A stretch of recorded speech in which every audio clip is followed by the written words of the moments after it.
This is Stars on the Floor at handa na ang 5 female dance stars na sumalang. Kanino kayo pinakahumanga? Simulan natin kay Josh. For me, si Ate Glyza. Kasi, yeah, sobrang husay niya. Sobrang hardworking. Ako naman gusto ko si Kakay kasi from the very start up until now, nakita ko yung dedication niya and passion niya sa dancing. Ako siguro si Thea. Kasi ang ganda ng boses, ang galing sumayaw. Tsaka gusto ko yung pagkakakulot ng buhok niya. Jun? Ako, both Kakay and Dasuri. Kasi grabe yung heart and passion nila sa pagsayaw. Ito naman kaya, si JM. Ako, syempre, sa nag-iisang Faith. From our day one of our rehearsal, she's been putting her 100%. And I'm just sure that she's gonna come out of this show stronger and better. Thank you. Pageant pala. Ipapakita nila sa atin ang female domination on the dance floor with a fierce femme number.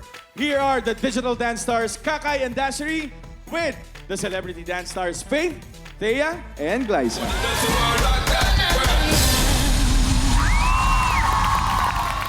Grabe naman, hindi naman talaga kayo nagpatalo. The choreography and the performance would not be possible if without the supervision at sa konsepto ni Coach Maki Cubit. Okay, Dance Authority. Nakita niyo naman din lahat ng progress ng ating mga female dance stars from day one. Ako, ang napanood ko ngayon, parang nanonood ako ng girl group eh. Kumbaga yung kanina, boy group na yun. Kasi ito, girl groups, ang gaganda. Tapos sobrang na-enjoy namin dito na nanonood, na sabay-sabay kaming nagtitinginan tsaka nagpapalakpakan. Kasi parang walang pressure. Tsaka shoutout din pala sa mga choreographers natin dyan.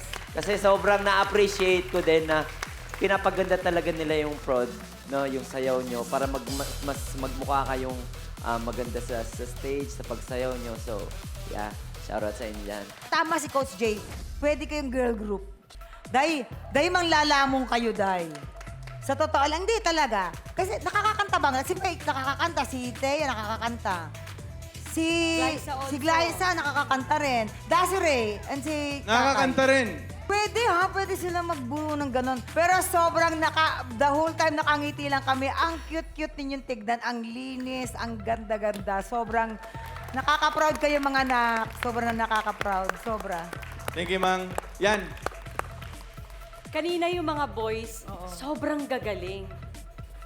Pero yung mga babae, mas ginalingan. Ayaw! Patalo talaga.